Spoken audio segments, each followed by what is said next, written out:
Yeah, okay, fine. So today we are going to cover this Java basic concept that will required for this automation testing and designing the framework.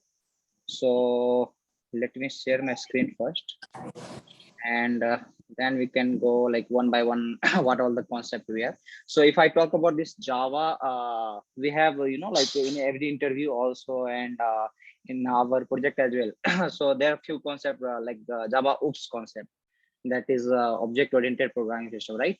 So like in every interview, the first question, like they will ask what is OOPS concept, and like like what all the classes, what is the interface, polymorphism.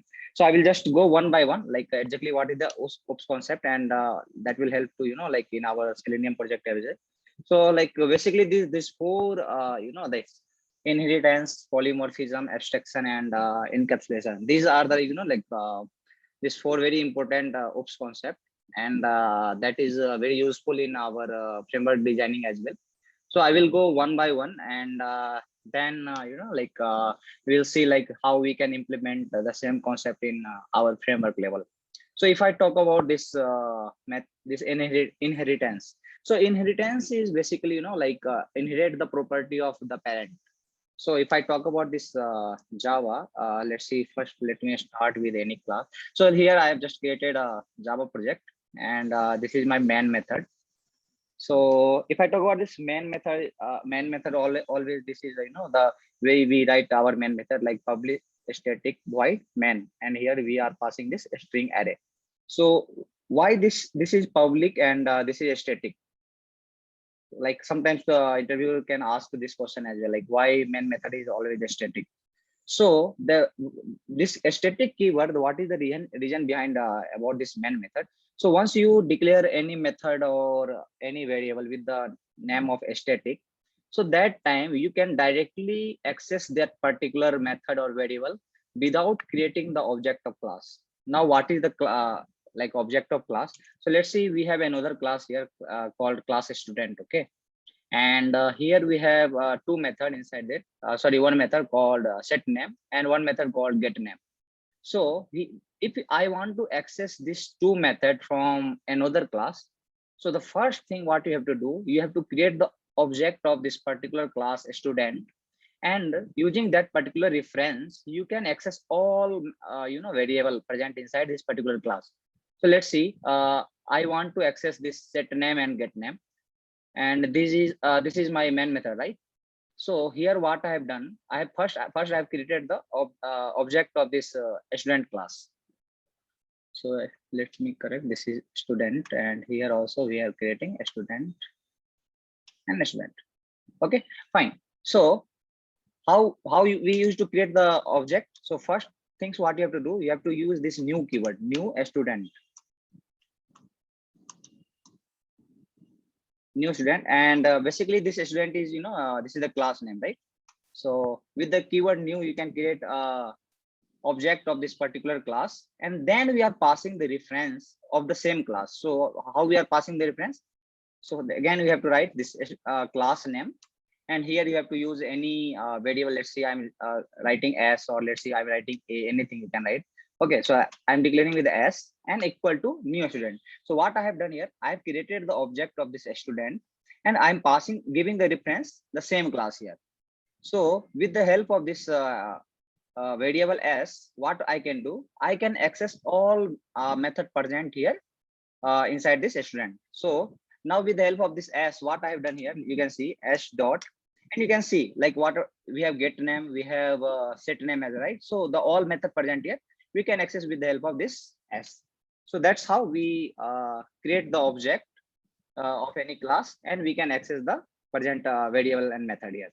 So that is the concept of like creating the object and all. So I was talking about this inheritance. So now one by one we will go, what is inheritance, what is polymorphism, what is abstraction, and what is the encapsulation. So first I will go with this inheritance only. So I will, I will teach you also like how you can Google the same thing, because see, whatever you will learn from here, that will only not sufficient. So you have to, you should be able to search the same thing at the Google, like from where we can Google it, how we can find the details and all. So I will go one by one on the Google only, and there I will like show you like how you can, search the same thing. So let's see inheritance, right? So if I talk about inheritance, first I will go here and let's see inheritance Java example. Simple. So any link you can open. So let's see Java point tutorial. Yeah, here. So what it is telling, inheritance. So inheritance can be defined as a process where one class acquired the properties and method properties of the another class. What does it mean? So here I will tell you. Let's see, I have created a class a student, and we have like two method inside here, right? So first I will remove this. I don't require this one here as of now, and I will remove this one as well. Okay, so this is the phrase we have started. So let's see, I've created a class a student, and what I want to do, uh, uh, so rather than creating here, what I will do, I will create another class here. So this is my package, and I'm going to create another class, and let's see, I write here this student.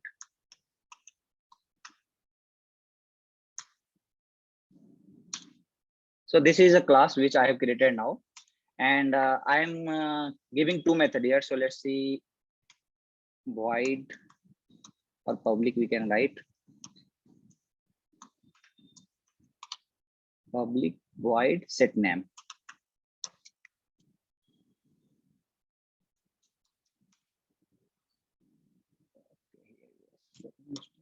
Okay, so public void set name, and I'm creating another method called public void not set name. Let's say I'm writing the name only, and here I can write the student age. Okay, so two method is sufficient, and always once you are giving the name of any class, always try to start with the capital letter. And if you are giving the name of any method, always try to the practice write with a small letter. So that is the good practice. And after that, let's see, you want to write anything. So let's see, you can write in this way. So name a student. So again, the new word started. So that after that, you can start with the capital, and again everything is small. So this is the good practice you have to do. Now, second thing, let's see age of a student. Let's see like that. Now, what I was trying to explain. This is inheritance property, right? So here is a student class, and here we have two methods called name student and age student. Now, this is the runner class, right? And in this runner class, we have one method here, and one method I'm going to write again, public void, and let's see here, I'm writing test, and here simply I'm giving system dot out,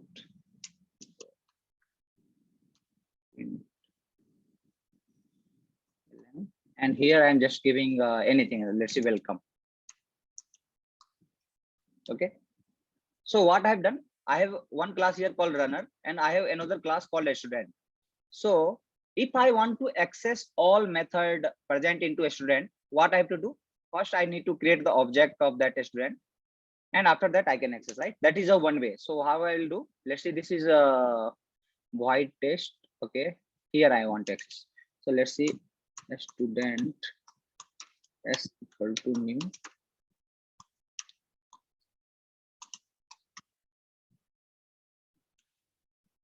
Okay, and with the help of this s dot s dot name. Okay, so s dot name a student. We can see here, right? And a student name, what I will do? I will simply print here. Let's see, string name equal to. Let's see, I can write any name. Let's see, name. And again, here is, let's see, string is or this is age, right? So you can put start with the integer, and int age equal to, let's see, I'm giving this 25. Okay, fine. So here we have two methods, name student and age student. And here is the one class, and I want to access all method present inside the student, right? Inside this particular method. So what I have did I have created an object of that student, and with the help of this reference s, I can access all method present there, right? So s dot name, then s dot is, right? So is, and what it will do, once I will call this one, right? So, and again I'm printing something here.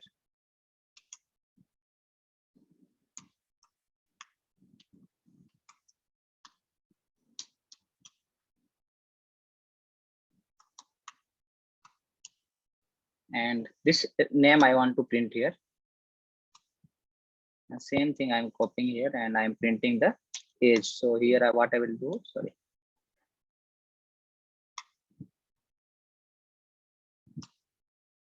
And what I will do here, I will print the age here.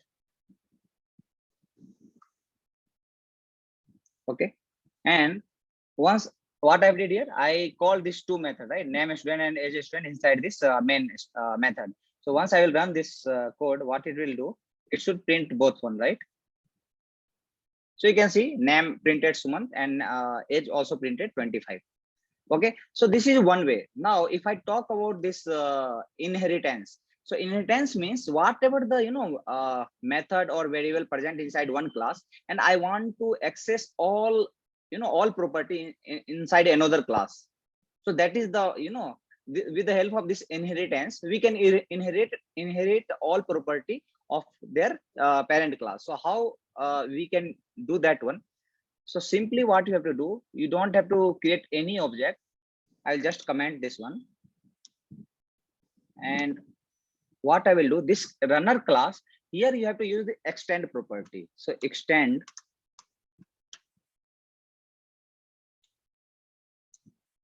and which class you want to extend? This student. So let's see, I'm writing student here. So what does it mean? So we have one runner class, we have one student class, and this runner class is extending all property of this student class.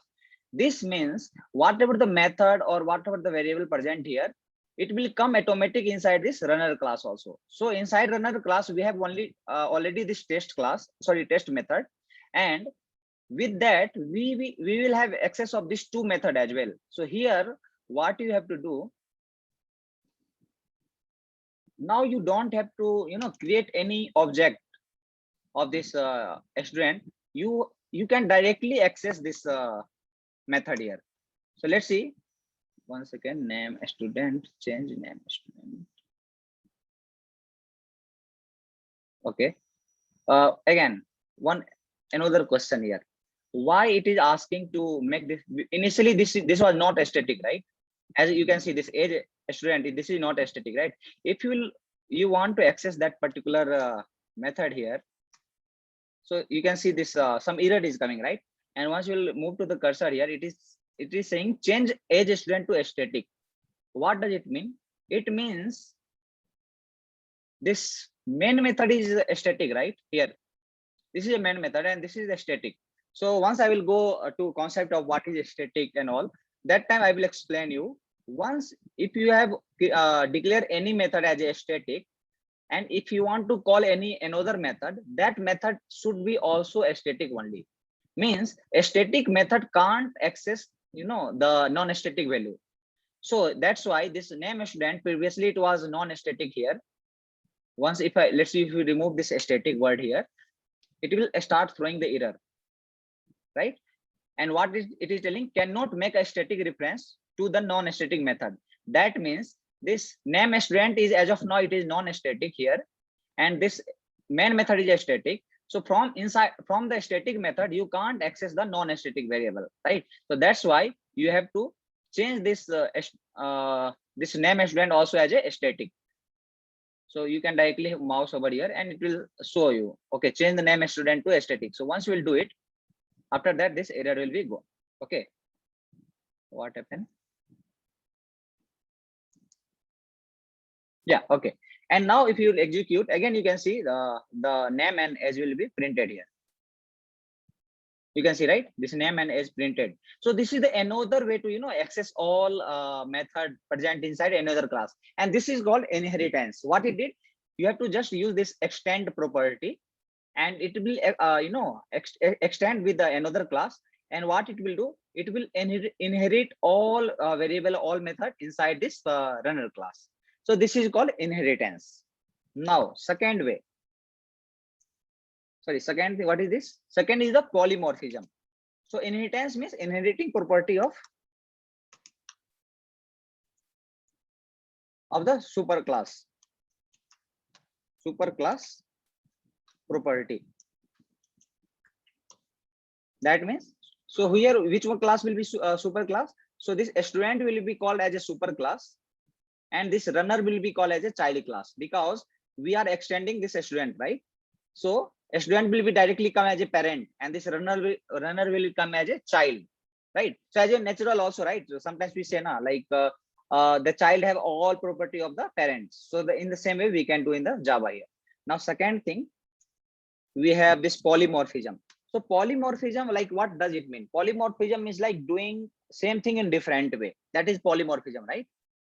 So if I'll go in the Java, what is polymorphism? You can see here. So what I will do, I will search here again polymorphism in Java, and example we can write. So we can get example as well. So polymorphism in Java, and let's say I'm going here.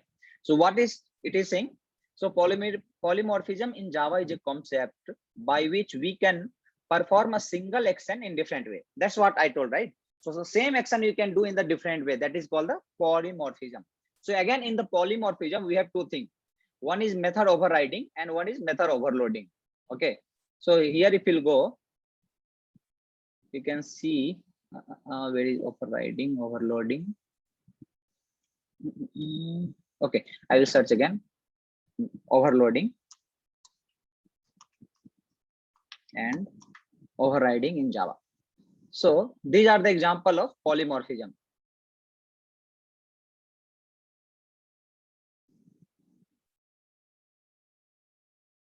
So overloading and overriding example here.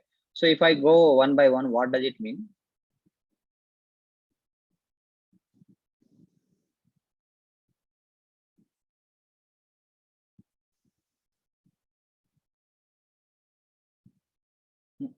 Processor, this one processor, yeah. So this example is called method overloading, and this one is called method overriding. So I will tell you how we can define it. So again, what I will do, I will create another class.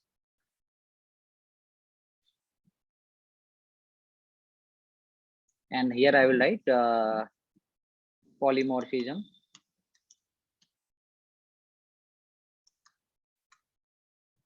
Example. Okay. And it's created a polymorphism example. And here I will show you this method overloading and method overriding. So what I need to do, I will create, okay. So we have here a student class, and okay, here a student name, a student. Here again, what I will do,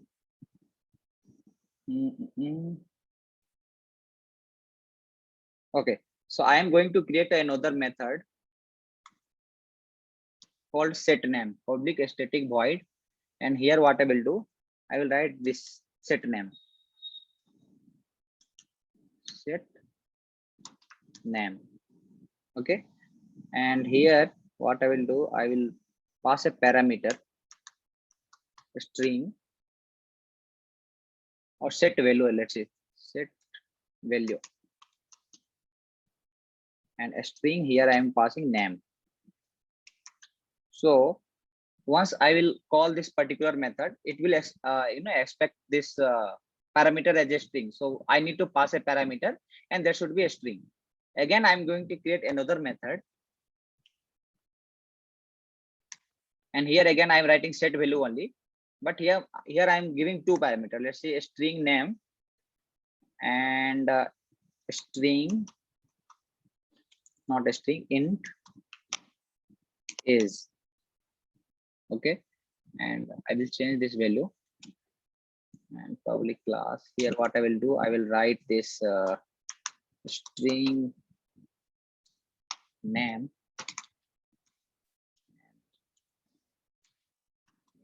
is.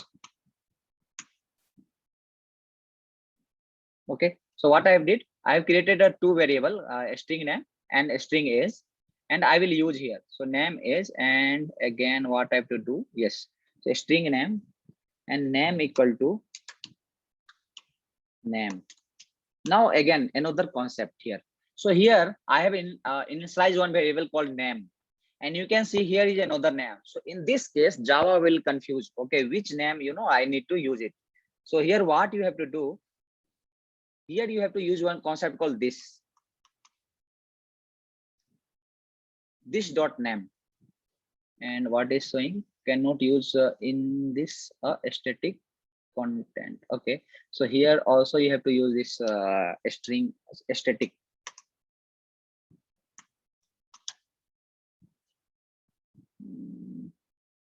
Okay, what I will do, polymorphism student, I will remove this static word from here, and this is the runner. Leave this as of now.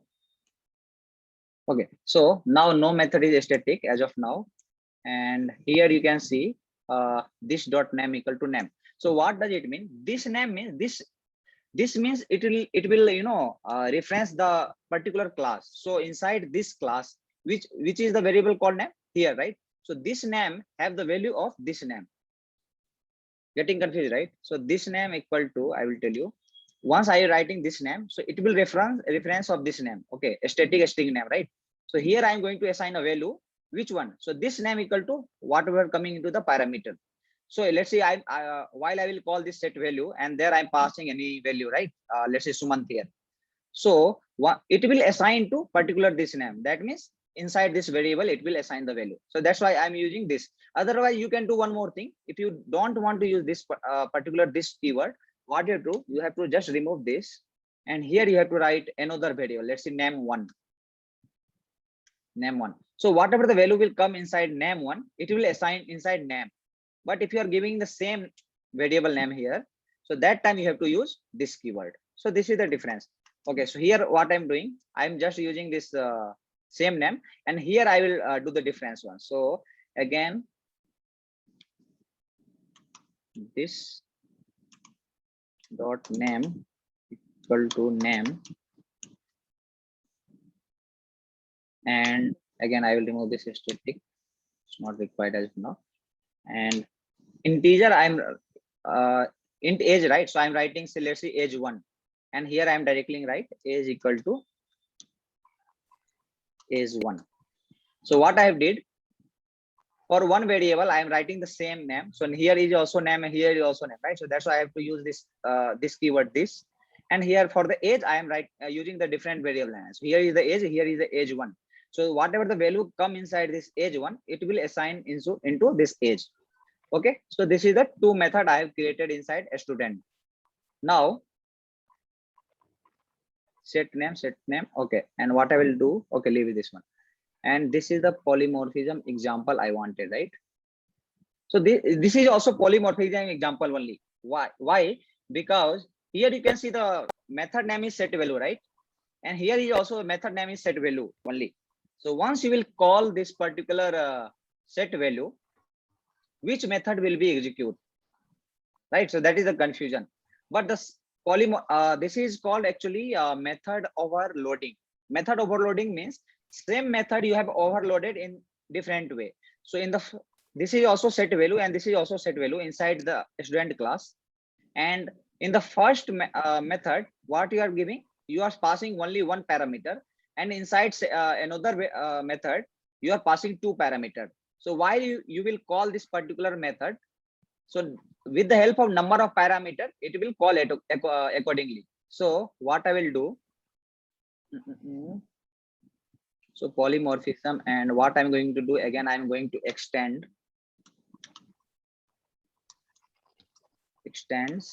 student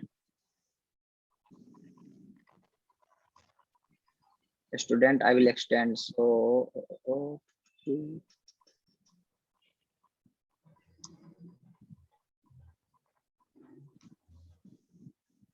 okay, so what will happen here, it will extend all property of this and all method of inside this student. So automatic this set value will come inside this polymorphism, right? Now what I'm going to do, again I will use this same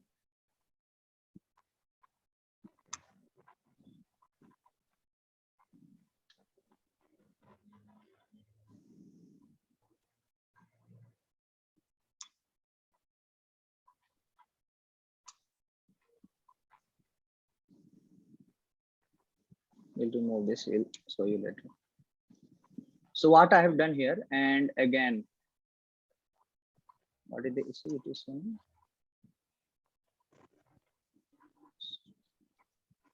Okay, so I need to initialize this static. We have to remove this static as well. Some issue it is coming. Run away there. Public class, this one. Okay, so this name I guess we have to declare string name.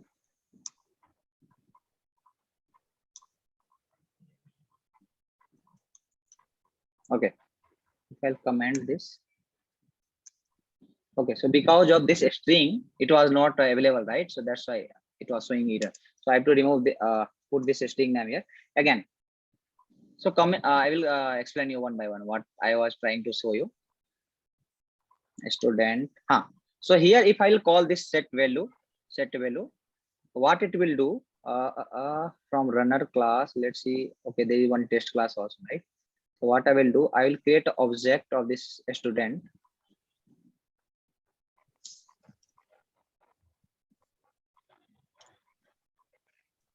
Okay, so what I have did, I have created an object of this student, and I want to call this particular method set value.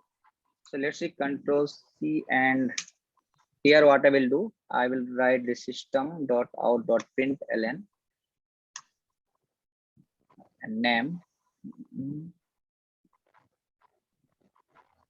and again I will use the same thing. Here I will put name, comma, is.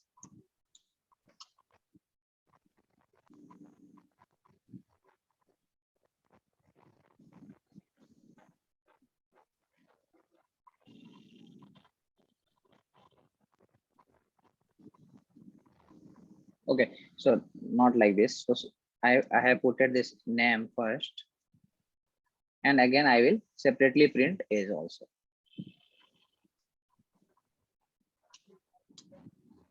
Okay, now, so this method is also set value, and this method is also set value. So here, if I'm going to call this particular method, let's say s dot, not here, right? So once we'll do this s dot, you can see this set value, right? Set value, and here we have one parameter, and what you can do, you can create one more method without parameter. Let's say I'm not giving any parameter here, and I'm simply printing this welcome. Okay, so now we have three method: set value, set value, set value. So all method name is same only, right? So in this case, while if you will call this particular set value, Java will get confused, right? Which method I need to call it. So let's see if I'm running this time. What is printing? Welcome. Why it didn't call this particular this to set value? It directly printed welcome only, because I'm not passing any parameter inside this set value, right? So by default, Java will understand, okay, I'm calling the set value where there is no parameter, right? Now, second time, what I'm going to do, let's see, I'm passing any parameter call. Let's see, I'm passing one string called Suman. So this time, which method will call it out? this set value or this set value. So here I'm passing only one parameter, right? Here as a string. So it by default it will go to here because this set value have only one input parameter, right? And that is a string. So this time if we'll call, it will automatic print Sumant. Right, you can see printed Sumant. And why? Because if I'm going here, you can see it's first it set the value this dot name equal to name. That means it set it inside like it stored the value inside this name, and the Sumant came inside this name, right? So it's now this name equal to Sumant, and I have printed the same name here. The third point, what this time what I will do, I will pass two parameters. Let's say Sumant, and I'm passing one integer as well. So this time Java will automatic pick up this set value because as of now I'm passing two parameter, right? One is a string and one is integer. So let's see if I this time will call Sumant. So what is date? Okay, so both is a name only, right? Let's say I'm printing age this time. And if I'll execute it, so you can see it's printed my name and it's printed the age as well, correct? So this is called method overloading. Why method overloading? Because the same method name has been overloaded in different with a different set of parameters, correct? Now one more thing. So this was one way. Second thing, you can do one more example. Let's see. Again, I'm giving another method called set value, and here I am good. So here you can see some error is coming, right? Why? Because you can see rename method set value, and you can see duplicate method set value in the type restaurant, because this is also set value, this is also set value, and the number of parameter is also same. Previously what happened, the number of parameter was different, so that's why we can initialize any method with the set value. But this time here the number of parameter the same and both are a string. So for overcoming this issue, what I can do, I can simply change this string as a int, and here I will, let's see, I will put anything. So let it be. So here it is a string name, here it is int name, and I will remove this first. Okay, and what it is doing, so let's see public void set value, and here the parameter is an integer, and here parameter is a string. So this time Java accepted it. Why? Because this the return value is the different, right? This is a string, this is int. So again, if you will call any set value with a single parameter, which method will call it out? So again, what I'm doing, s dot set value, and this time I'm passing only one parameter. So one parameter, first time I will, let's see, putting my name. So where it should go? It should by default go into this, which have the number of parameters is only one, and that is a string. So if we'll execute this one, and again I will, in one time I will execute. Second time again I'm calling the same method with a single parameter, but I'm passing here 25. So it is integer, right? So by default it will call the set value which have parameter as an integer. Even I have written name only, but that's fine. Like this is a variable name, right? You can write anything, name 1, 2, age, anything you can write. And inside this name, the value of age will come. So here, if I will execute this one, what will happen, you can see. So what it did, first it printed Sumant, and then it's printed 25. For the confusion, what I can do here, you can write, let's see, print name equal to name, and here what I'm doing, here I'm writing print is equal to name. Okay, so this time you will understand, okay, which method has been called. So you can see print name equal to Sumant, print age equal to 25. So one by one it is picking as per the type of parameter also. So method overloading support, you know, like with the same name, with the number of parameters is also same, but the type of parameter, like this is the return type, right? This is a string, this is integer. So method overloading except this one also. Now there is one more question used to come. Does method overloading support return type? What does it mean? I will tell you. So I will just write another example. And here instead of void, I am writing let's say a string, and I am returning a value. So here once you will go, it will tell to return some value. Let's say I'm writing 1 first, and it will tell to return public string capital S. So you can see it is telling add a return value. So if one in the case of void, it will not ask any return. But let's say if you are giving any string or integer as a return type, that time you have to return value. So you can return null value as well, no issue. So let's see, I'm returning at a return statement, and it's returning null as of now. Okay, so that is fine. And this is a value 1. So let's see if I'll make it as a value. Does it any issue will happen? Yes. Rename method set value, and it is telling duplicate method set value into one is type student. What does it mean? Here I have changed this return type, right? It is void, it is a string, but this is not acceptable into method overloading. This was acceptable, like if you are putting with the same name and the number of parameter also same. Here explained, right? This is the name, and there was one integer, right? Okay, so let's see, making 1. Okay, so this was acceptable. What I have done, it is the same value name, sorry, method name, and the number of parameter are also same. This is also void, but the type of parameter is different. This was a string and this is integer, so this was acceptable. But if you are making the same, like same method name, and the type of parameter and the number of parameter is also same, and you are just changing the return type, here it is void and here is string, so this is not acceptable in the case of method overloading. And this kind of question you can get into interview also. Now one question, why this is not acceptable, right? Some like, because other all things like it was accepting, but why this was not acceptable? Because here I am changing this void and here I am changing a string, right? Why? Because once you will call this particular method, right? Let's say you are calling this s dot set value, right? And this is parameter int name and this is int name also. So let's say you are giving this 25 or 30, anything, right?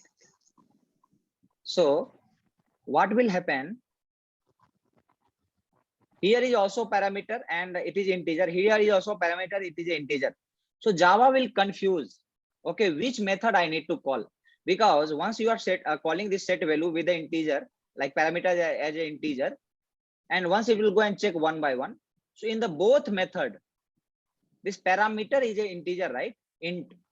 Here is also int. So Java will get confused. Okay, I need to call this method or this method.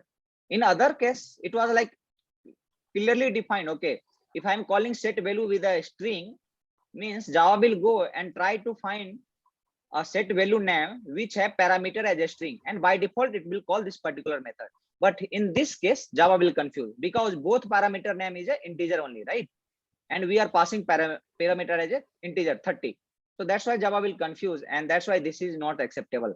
So what you have to do, either you have to increase the number of parameter, either you have to change the type of parameter, but return type will not acceptable. This is void, this is string, but it will not acceptable. So this was all about this method overloading. Any confusion till now? Anyone? You people are getting like what I was trying to explain, or it's fine, right? Yes, Suman. Okay, fine. Now I will jump to method overriding. So this was method overloading. Now sometimes people get confused with this wording as well, like overloading, riding, overloading. Sometimes people get confused also. So I will explain you that one. So okay, so overloading means same method with the different parameter and all. Overriding means, I will tell you, the number of parameter will be also same, the return type will be also same, and this method name will be also same, but while we are going to define the method, that will be in different way. So what is that, I will tell you. So here we have this class called a student, and let's see, I will just change this name, like it's not required polymorphism. I will write here overriding. Okay, so public class overriding, and I will change the rename file with this overriding.java. Okay, so what I have done, I did extended the class called a student. That means whatever the method or parameter, whatever it was there, it will come here as well, correct? And set value okay. What I will do, I will remove this one as of now, or let it be, I will just comment this one. I will comment all this, and I will create a method called what I need to call this.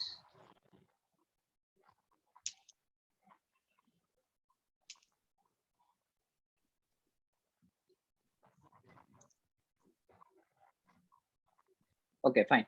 So what I'm trying to do, I will create another method called, let's see, public void, and here I'm writing test.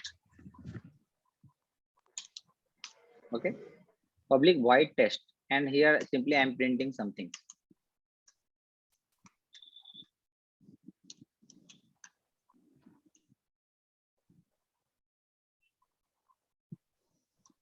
And what I'm trying to print, what I will print here, let's see, I'm printing same test, and this was a student class, right?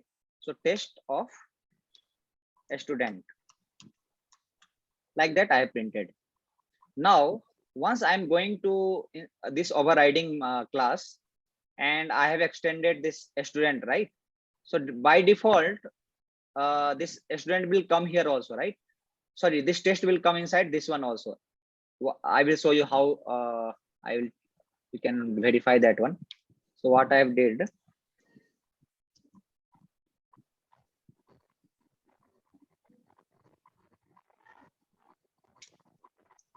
so what I did here, I have created an object of this student, right?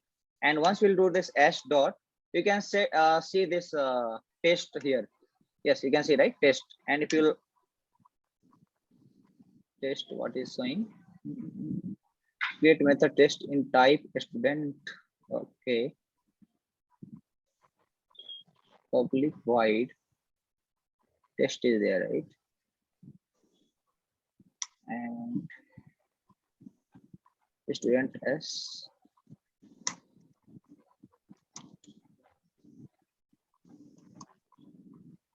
Yeah, I didn't save the file. So now if you execute this, it should print that here test of a student is printed simple. But inside overriding class, there is no test available, right? But I have extended this student, so that's why by default you can't see, but it is there. So how you can verify? Instead of creating a class of this student, sorry, object of a student, what you have to do, you have to create an object of this overriding class. So let's see, I'm going to copy this, and I will create another object. Let's say overriding O equal to new, and what it will do, it will create an object of this overriding class, and with the reference of this O, you can see test will be available here also, right? So there is no test, you can't see anything right here, but still you can access this test here, and if you execute this, it should print 2 times, test of a student, test of a student. Why? Because you have extended this student. If you will remove this extent, you can see there will some error come here. So you can see here like o.test, and it will tell the method test is undefined for the type of overriding. That means the Java is not able to find any test method inside this overriding. But if you do this extends and a student,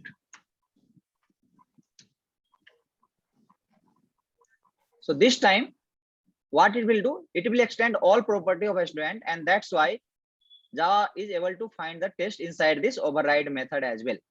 Correct? And that was I have explained here. That was the called inheritance property. Now, what is overriding, right? So what I will do, I will copy this test, and instead of printing this test of a student, what I will do, I will print test of overriding.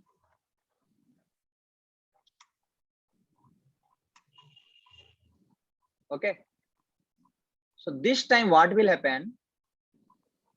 The first time s dot test is right. This is also test method, and this is also test method only.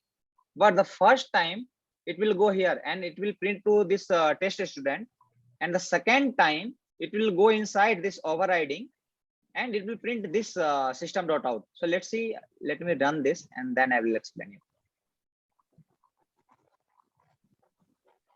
Right, so you can see the test of a student printed the first time and test of overriding printed the second time.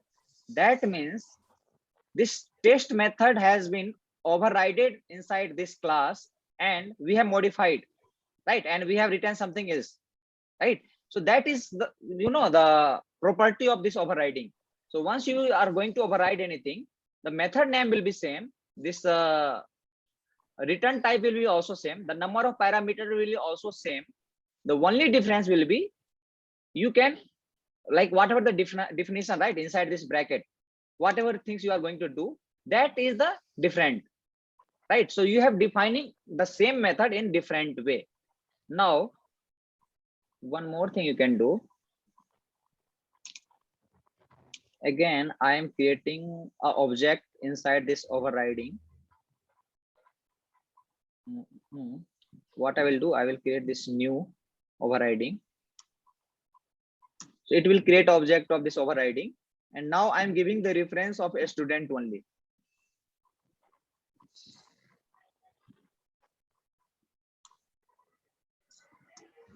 Student S1, let's say S1 equal to new overriding. So what I have did this time, I have created an object of new overriding and giving the reference of a student. And this time if I will call S1 dot test. Okay, now just think which method it will execute. This will execute this particular test or it will execute this test, right? So let's see if I will execute this, it should basically go to this override one.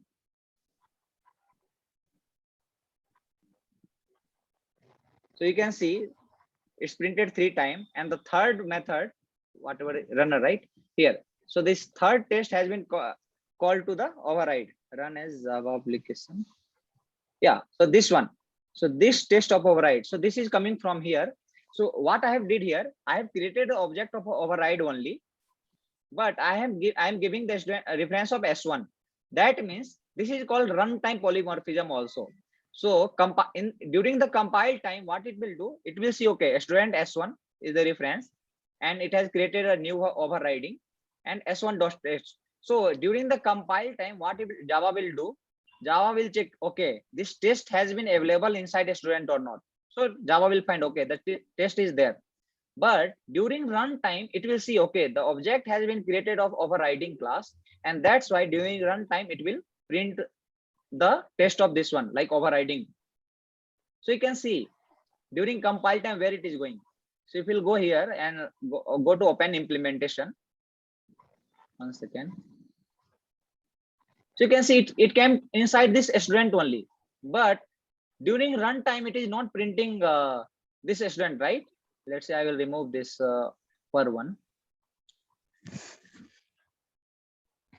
Any confusion here? Like sometimes it will be a bit confusing. Okay, why it is not printing this, that? So you can see once I'm going here, it is coming inside this student. But during runtime, it is printing of overriding. Correct? So this is called runtime polymorphism. Like during compiling, it will check, okay, S1 dot sorry, student s1 equal to new overriding and s1 dot test. So during compile time, it will find, okay, inside the student we have this method, that is fine. But let's see if I remove this method, what will happen?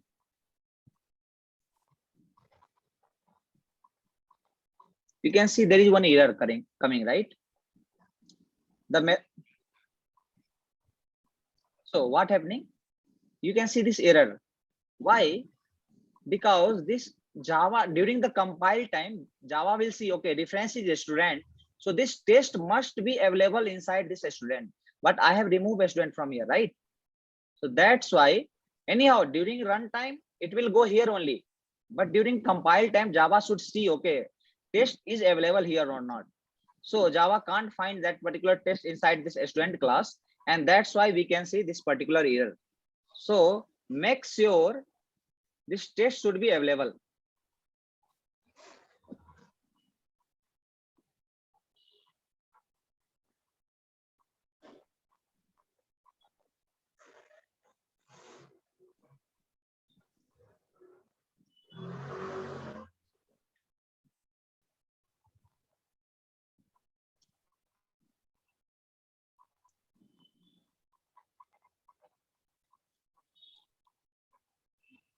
Okay, so this test is available inside a student now, and you can see this error has been gone. But during runtime, it will go to this overriding class. So this is called concept of method overriding. And what exactly it is? The method name is same, and parameter name is also same. But only the thing is, like we have defined the same test method in the different way, right? Now, third point is, so here, what is the sorry, not polymorphism. So polymorphism, we have two things: overloading, and second is overriding. So Sumant, I have one question, like related to this polymorphism, runtime polymorphism. Like where we exactly use this runtime polymorphism in our code. Like why we use this one? Okay, so the same thing. Let's see. First time we have a student, right? And we have this method called test, correct? So this is called overriding, right? Runtime polymorphism is a method overriding basically. So let's see, once you will extend a student, so that time all a student method will come automatic inside this overriding, correct? But in some case, let's see if you want to override the property of this particular method, right? You want to define the same method in different way. That time we use this one. If you will not do this, let's see if you will not do this and you remove this one. Okay, so this time by default, this override have this particular student, right? Like particular this test of a student. So if you run this time, you can see it's printed the test of a student, because this overriding class have by default this test method coming from the student, because we have extended here. But in some case, if you want to, like modify that particular method, like whatever the this condition has been written here, or whatever the code it is written here, if you want to override that one, like if you want to define in another way, so that time you have to use this one. Got it? Yeah, got it. Fine. Any other question till now, like regard? So Sumant, if you I mean to say, like if you want to override this method with some other implementation, right? Then we'll use Correct. this, right? Correct. And that is the concept of overriding only, right? What if you are going here inside the concept of method overriding and overloading? Okay, overloading example, overriding. Okay, what I will do, overriding into Java. So let's see if you'll go here. This override. Sorry, what is the name? Yeah. So method overriding in Java. So in subclass, child class has the same method as a declared in the present class, is known as method overriding. In other words, if a subclass provides a specific implementation of the method that has been declared by one of its parent class, it is known as a method overriding. Means you are going to implement in another way. That is the concept of method overriding only. Got it? Yeah. Thank you. Yeah. So now coming to the third OOPS concept, and that is abstraction. So this is very important, and it will useful into your framework level. And like in the interview, like this all concept is very important. Like they can ask question, and like whatever things I've explained you till now, so they can give you some example, and like what is runtime polymorphism, what is compile time polymorphism, why that error was coming, right? Let's see if I remove this test. Once I remove this particular test, right, this error was coming, right? Once you are giving this example, so this is not allowing, because first time it will try to find this test inside a student, and runtime it will execute this particular test of this. So this kind of question they used to ask. It is disturbing. Yeah. So this kind of question they used to ask in the interview also. Now coming to this abstraction. So what abstraction means? Abstraction means abstracting any knowledge or abstracting any value, right? The exact meaning of abstraction, like you are trying to so it is trying to abstract the particular value or the particular implementation or something like that. So that is called the abstraction. So before going to abstraction, I will finish this encapsulation, and then we will move to the abstraction. So encapsulation means also, like we'll search what is exactly encapsulation, and then we'll explain you. So encapsulation in Java is a process of wrapping the code and data together into a single unit. For example, a capsule which is mixed in a several medicine. That means you can see only the cover of capsule, right? But inside what is there you don't know, correct? And you will not have the access also. You will just like what you have. If you eat the capsule, like you will get cured. That knowledge only you have, but what is exactly happening inside you don't know. So that is something, the hiding the data, something that is called the encapsulation. Now if I'll give you example of encapsulation, I will create another class again, and here I will go, and let's say I will create a class and just writing in caps. Finish. Okay. Now I will create a method called again. Let's say a student class. What method? Let's say country. So void country and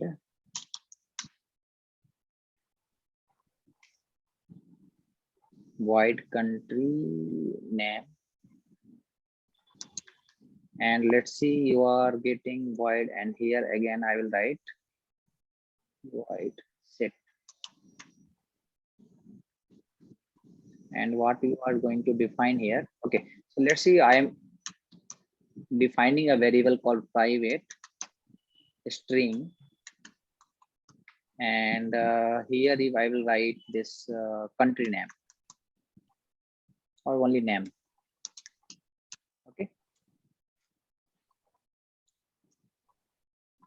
Okay, so once you will define or declare any variable with private, that means the like you can't access this particular variable outside of this class, right? So that is the beauty of this private, and that's how we achieve this encapsulation. Means like inside this class only you have the access of this string.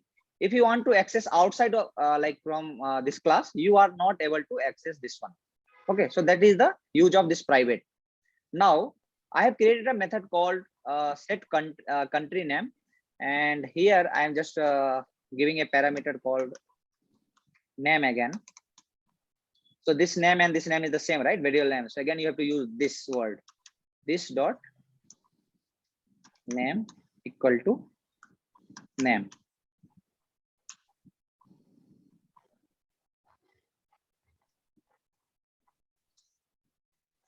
So what I have did, I have declared a string called name, and here I am assigning the value inside this particular method. But this string name is a private, so you will not have access of this private name outside of this encaps class.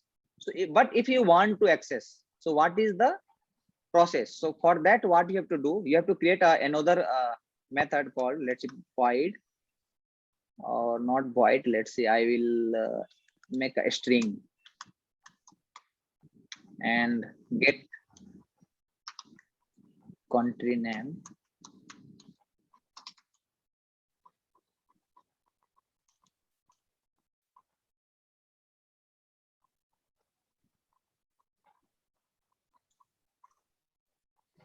And here you have to give the return type. So let's see, as of now, I am passing return name. Okay, fine.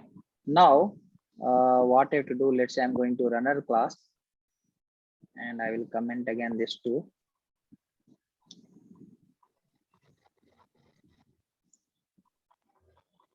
So the first thing what you have to do, you have to create an object of this in caps, correct?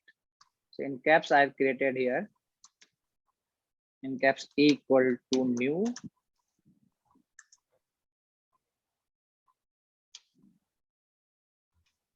in caps. Fine. Now, with the help of this reference E, you should have able to access all method and variable present inside in caps. So E dot set.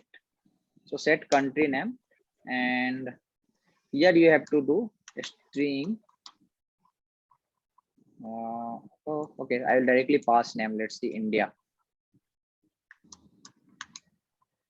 Okay, and if you will call this particular set country, and here let's say I'm printing this only.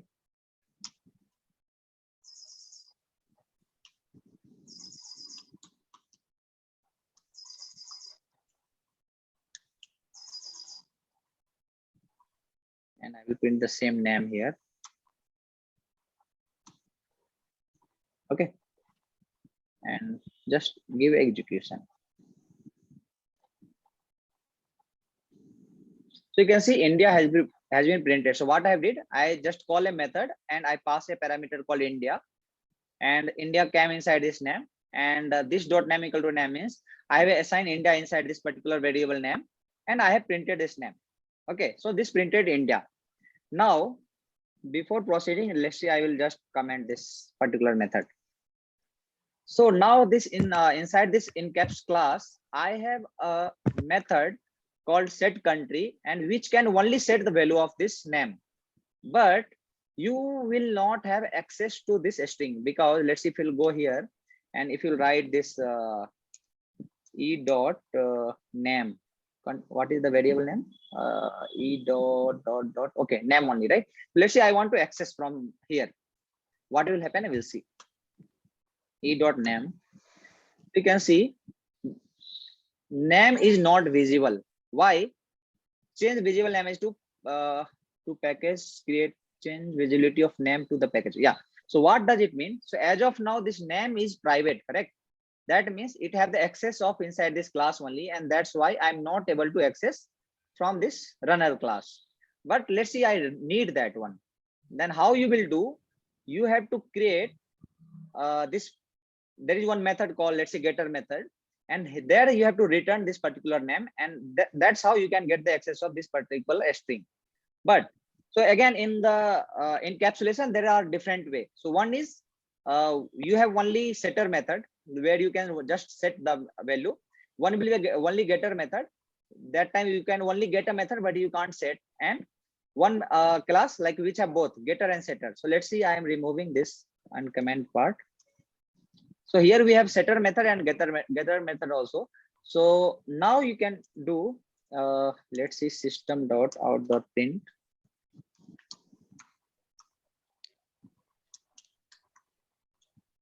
And here what I will do, print, and let's see, e dot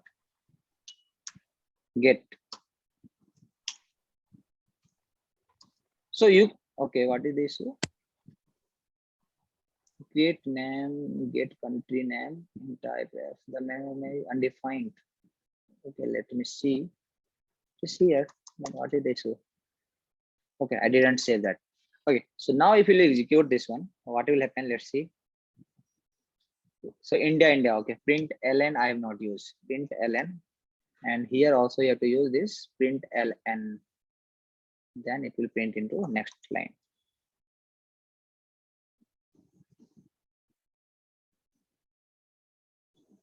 Okay, so first time first India has printed during the setter method.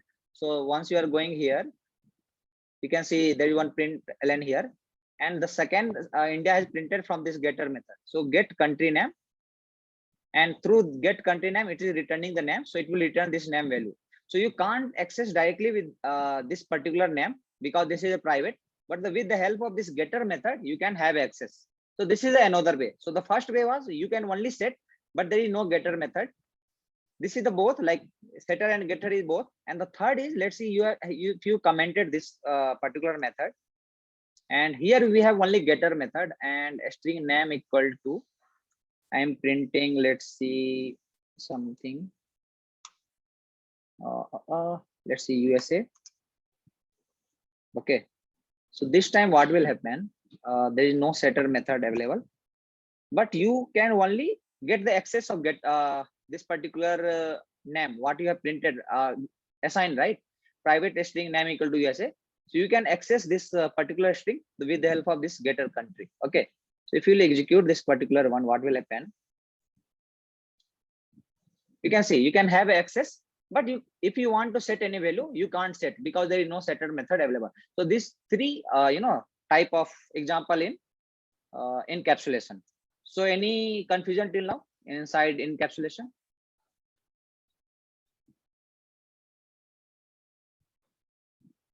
No. Okay, then I will move to the fourth one, and that was abstraction. So this is very important, abstraction. So abstraction means abstracting, You yeah, give me example of encapsulation. sorry. I'm asking for example, where we exactly use this one. Okay, where you can use it. Okay, so let's see if I compare this with our Selenium. So that time, let me see if I have any example here. Okay, I will like during like once I will explain Selenium, that time I will go into details.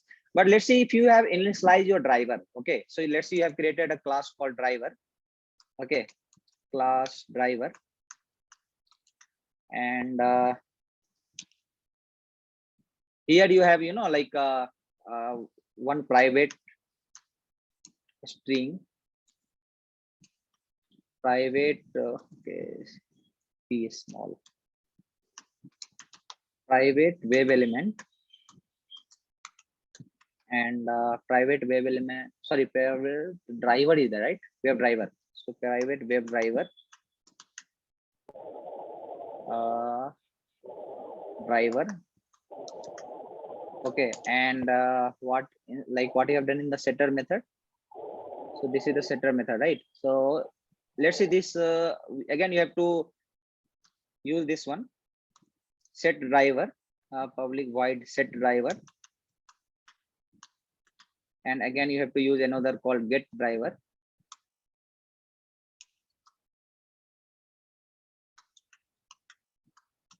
Okay, right now like I don't have this Selenium, right? That's why this error is coming. But once you will import the Selenium package and all, this issue will go. But I'm just explaining you like what exactly the use of. So let's see, you want to set a driver, right? Either it's a Chrome driver or Firefox, right? So inside set a driver, what you have to do, you have to assign the value of this driver, right? So this is the driver, right? So here inside this driver variable, what you have to do, driver equal to new Chrome driver.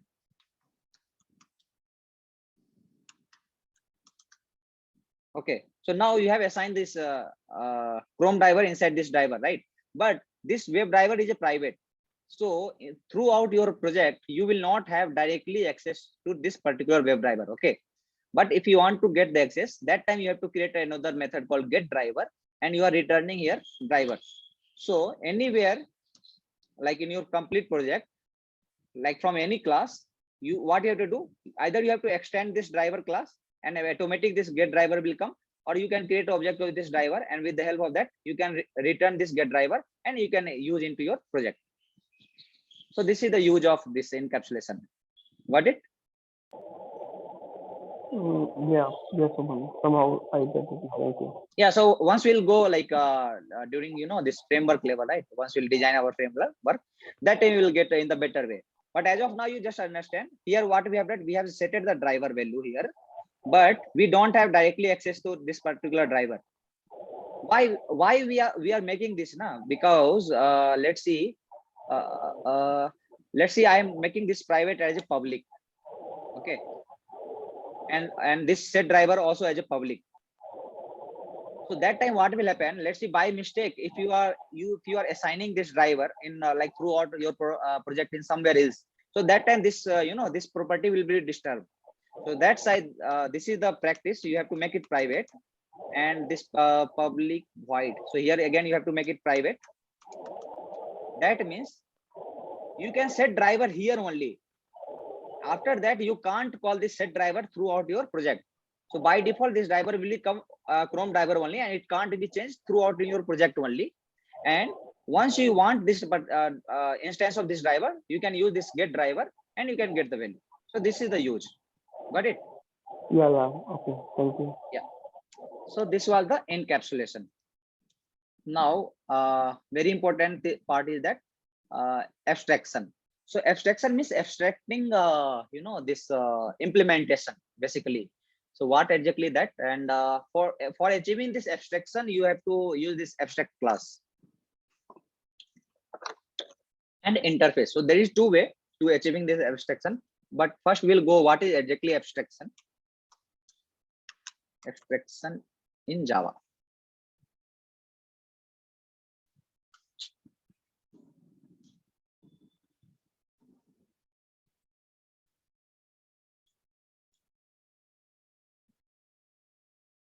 The abstraction is preferred to be this is one second.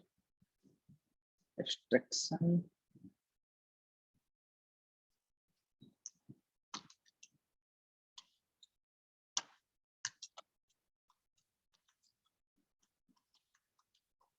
See why I'm going in this way now. So like you should be also able to know from where we can get like search in the Google. So this is the best practice. So once you'll like go like from your own, or once you'll do practice right by your own, so you can go in the same way. So this is abstract class in the Java. So a class is which is declared with the abstract keyword, which is known as abstract class, and it can have abstract and non-abstract method. Before learning what is abstraction in Java. So abstraction is a process of hiding the implementation, the details, and showing only functionality of the user.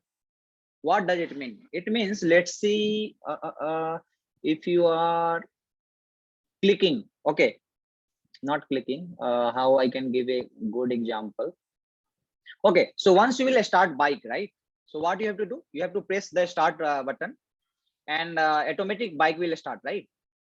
So the functionality, like, okay, if you like press the start button, the engine will start. But basically what happening inside, like what is the mechanism happening inside, like once you press this start button, that current will flow, it will, and after that bike will start, right? So that concept you don't know. You only know, okay, if I will press the start button, the engine will start automatic.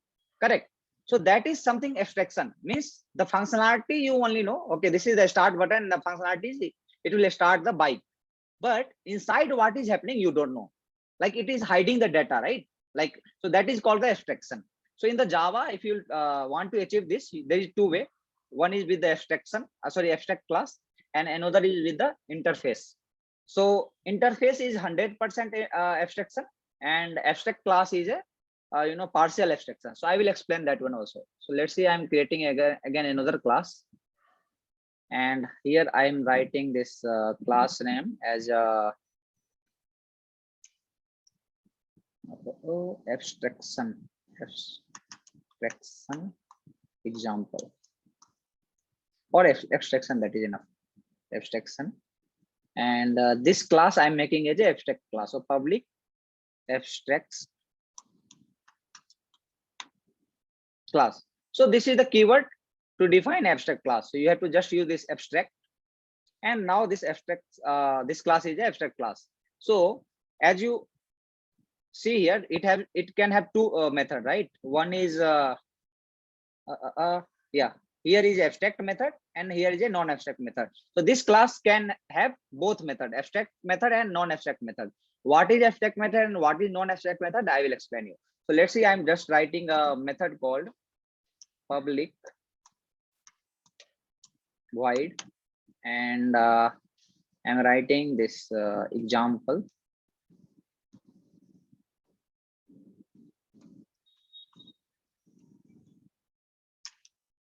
And here I'm just printing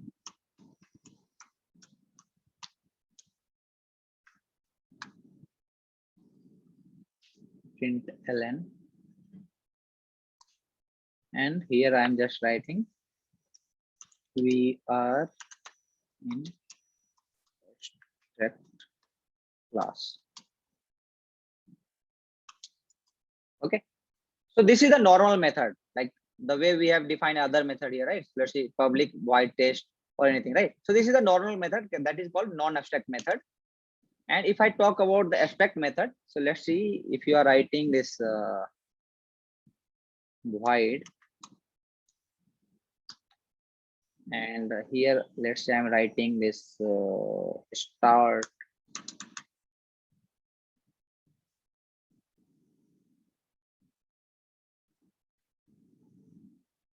simple, add body.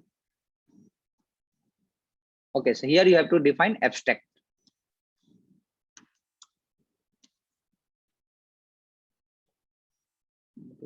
You don't require this void. And let me see what is the issue. Change method return type to void. Okay, so void you have to define after abstract. So what are that? Abstract void start, and there is no body. You can see in the first method we have body here, and there you can define your code, right? So I just simply printed something, but in this case there is no body, means you can't define anything here. Then why this is required, right? If you can't write anything inside there, then what is the use of this abstract start, and what this start method will do? So for that thing only, what you need to do, you have to create another class. Let's see, class class A, extend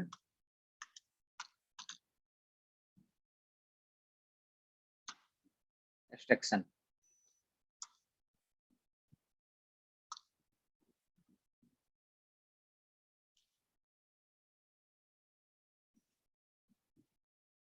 Okay, now you can see if I remove this abstraction here, the error has been gone, right?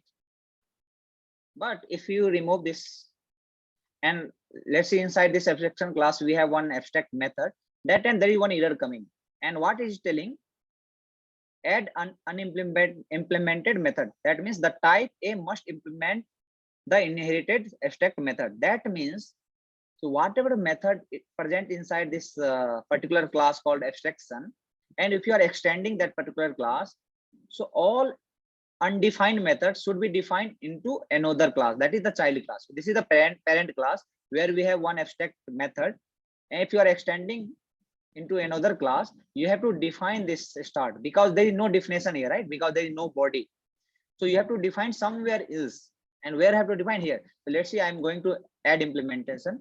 You can see by default it is overridden void start, and here you can write your code, correct? So this start has no body, and I am going to implement the same start here, and you can write here, let's see, well, again, system.this, and here I am going to write. So instead of A, what I will do, I will write a car. A class is called car, extend abstraction, and here I am going to write a start and system., we are starting.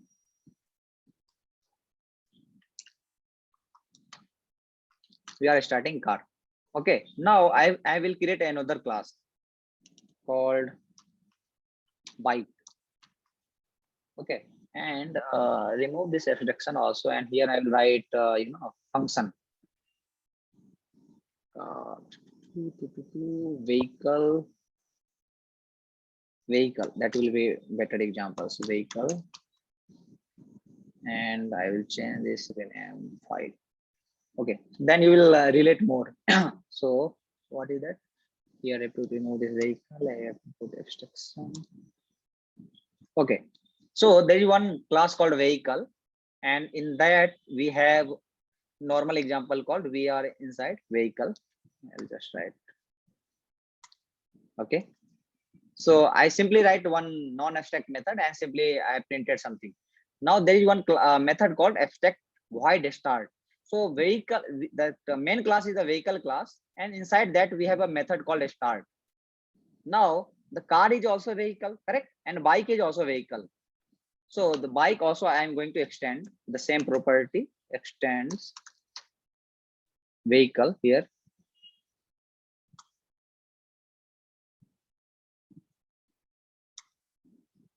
And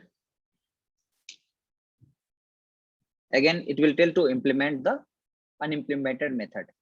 So again, a start has been implemented here also. Now, why I have done this thing? So the start functionality of the car and start functionality of the bike can be different, right? So bike can be start in different way and car can be start in the different way.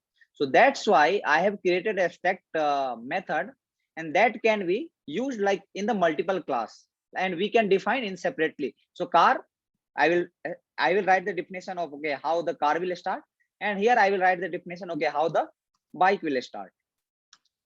So we are starting bike, right? And here we can implement the code okay how the bike can be start, correct? Now both have a start method, but we are defining in different way. So that is the property of overriding, overloading. Yeah, so that is the property of overriding.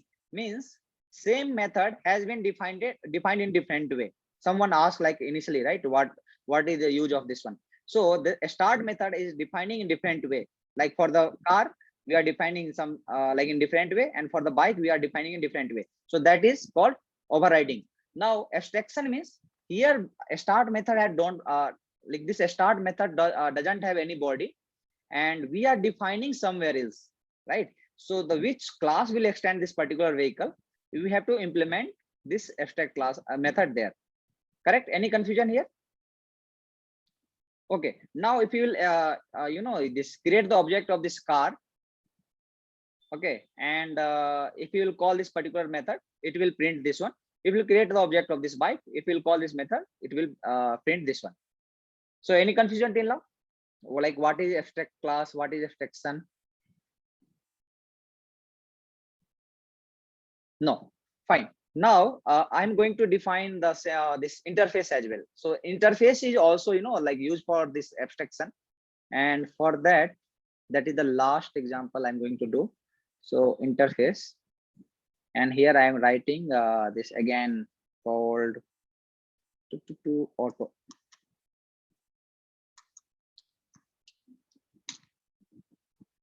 Automobile, and the same example I will give here also, same in the same way. So let's see.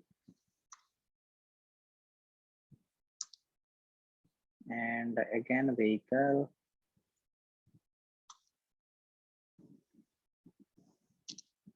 Okay, so what is the difference inside this vehicle.java, that is abstract class, and this is automobile, that is interface? So you can see it is not allowing any normal method, right? So concrete, this is called non-abstract method or non-complete. So here it is telling abstract method do not specify a body. That means you have to remove this particular example. It will not allow. It will only allow inside abstract class. Like you can have both abstract method as well as non-abstract method. But in the case of interface, it will only allow the abstract method. Correct. Now, I have created a class called car, and I have created a class called bike. But again, some issue is coming, right? So it is telling, what it is telling, the type car is already defined. Means the car extend vehicle. So in the case of interface, here we have to use implements.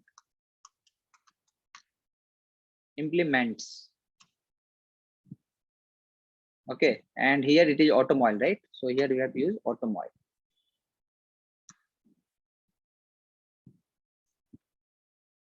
The type car is already defined. Okay, so again there is another class. So here I have to write, let's see, car1 and bike1. Fine. So what I have did, class car1 implements automobile and void start. Here I have to make it public. And again, fine. Now what you can see here. So it like the same way, like what like the how we are defined here, right? So we have defined here as well, but only the difference is again extend. We have to write again implements here, and here we have to use this automobile, and again I have to make it public void. So why this as a public? So this if you are like want to implement any interface, you have to make it public. Okay. By default, it should be a public, right? We haven't done it. Yes. Let me see. By default, okay. So by default, you know, this abstract method will be public, but where you are going to define it, that is not public. So whatever things you are telling, right? So this particular abstract void start is right. So here you don't require to define public, you know, manually public. So abstract public, right? One second, public. Okay, so see, this is also acceptable, and if you will remove this public, again it will be acceptable. It is by default public. But in the case of you are going to implement inside another class, so that time you have to define manually. Got it? Yeah. Okay. Okay. So now see, there is only like a little bit difference between abstract class and the interface, and like sometimes they will ask this kind of question: what is the difference? And if we can achieve abstraction inside abstract class, then why interface came into the picture? Because we are doing almost same thing. So let's see, if I remove this particular implementation from here, then you only tell like what is the difference between this automobile and vehicle. In the vehicle is abstract class, automobile is a interface. Inside vehicle, I have created abstract method called abstract void start. Or inside automobile interface, again I did the same thing. Now here I have created a class that is extending vehicle, and that's why I have to implement this start method here. Again here I have to like define this start method here. In the same way, here you have to, I have implemented the interface, so I have to implement this particular method here and here. So it is almost same, right? There is no difference, correct? Then what is the use of abstract class and what is the use of interface? Because if we can achieve everything here, then why interface came into the picture? Correct. And this is like, you know, like a very important question as per the interview purpose also. And in your project also, like you will get to know, okay, while we need to create interface, while we need to create abstract class. So again, anyhow, like in the abstract class, we have one you know, extra property that we can implement define a non-abstract method also, right? So let's see, public void and test. So here we have abstract method as well as non-abstract method, but the same thing, it is not possible in the case of interface. Fine. So this is one difference. But again, the question is, if it is possible here, like we can achieve both things, abstract method and non-abstract method here inside abstract class only, then why we require interface? It is not of any use, correct? But yeah, there is one important question here. So let's see, you have defined this public void test, and we extended this vehicle. Okay, public abstract class vehicle test. Okay, so for that, what you have to do, I will create another class and public abstract class vehicle 1. Okay. Okay, we have to remove this public because I'm creating inside same file. Okay, so here you one abstract class called vehicle, and inside that we have one test. Again, we have another class vehicle 1, and inside that we have this test. Now what we have to do, car extend vehicle, comma vehicle 1.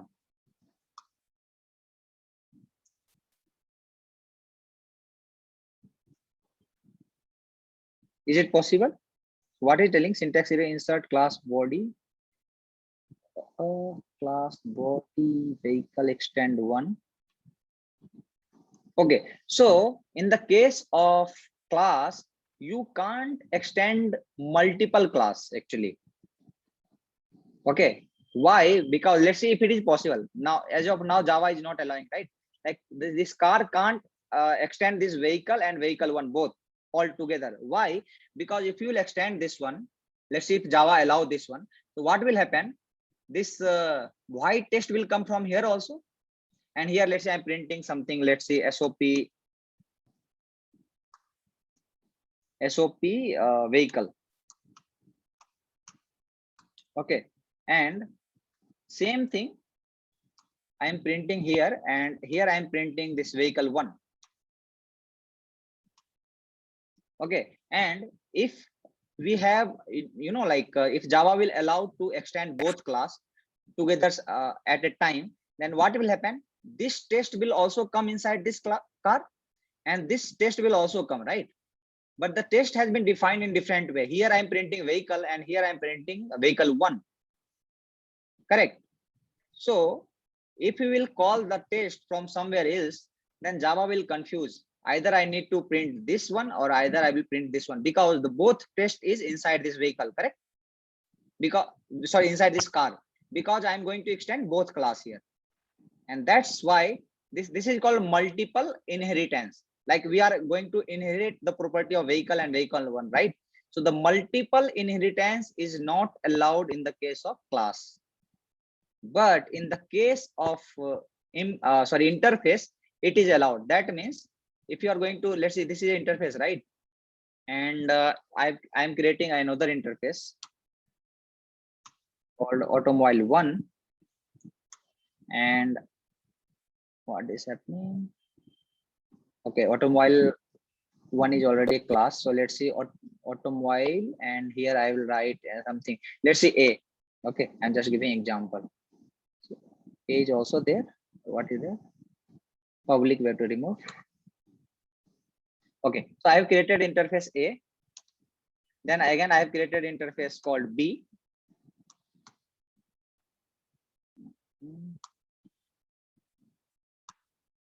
And I'm making it a B.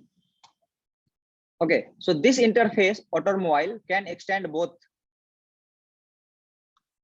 Extends A, comma B. And here you can see there is no issue, right? That means whatever the method inside interface A and whatever the method inside B, all together it will come inside this automobile. And why? Because there is no implementation, right? So this start or this start, both is the same, and there is no implementation. So in that case, Java will not confuse you. Okay, either I have to take this start or this start. Both are same, and there is no implementation. The implementation will happen somewhere else, that is inside a class. So once this class will implement this automobile and this start, right? So once it will define a start, there is only one implementation, correct? There is no separate implementation of this start and this start. So this time Java will not confuse, and that is called, you know, the multiple inheritance, and that is only you know, apply in the case of interface. So that's why this interface came into the picture. Otherwise, except this, we can almost you know, achieve everything to the abstract class only. So this was the one thing, like the multiple inheritance we can achieve only in the case of interface. Second thing, interface is 100% abstraction. That means there is a no non-abstract method defined inside this interface. But in the case of class, we can define both abstract method as well as non-abstract method. So this is called abstraction into the Java. Cool. So I'm done with all 4 concepts. I'll just recall here. So inheritance means extending the property of the superclass. With the help of extend keyword we can use. Polymorphism, like the same thing, like going to define the different way, and that can be achieved inside overloading and overriding. Abstraction, as of now, we only we explained you. And if encapsulation, like it will like it is the access, right? So the private, if I are going to create any private method, we will not have access. So by using setter and getter method, we can use it. So that all 4 things we have explained till now. So any confusion till now or any question, because I'm done with this.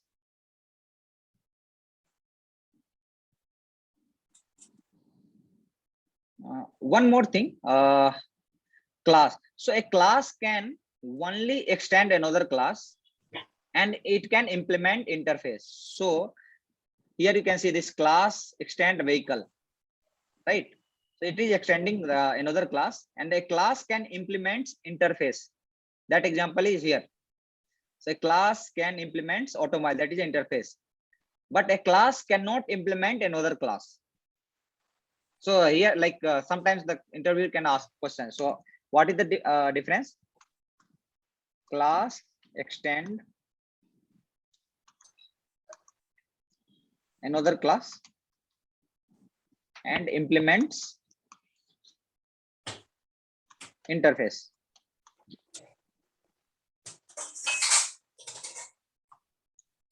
Okay. Now, interface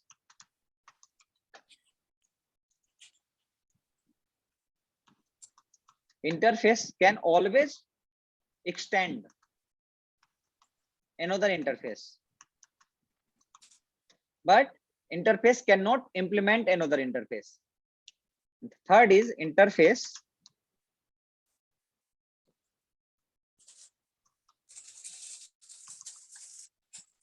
extend class. So this is also wrong. This is also not possible. An interface cannot extend a class. The only thing is like interface can extend only interface. That's it. But in the case of class, a class can extend another class and it can implement another interface. So this is the concept here. Fine. So fine, then I'm done. Like any question from anyone? Otherwise, we can drop the call. Yeah, thank you so much. No, I don't have any question. Okay, fine. And guys, like who has not done the payment, like you can do the payment because it's already 3-4 class I have started. So like who have not completed, finish their payment. Okay. Thank you guys. Bye bye.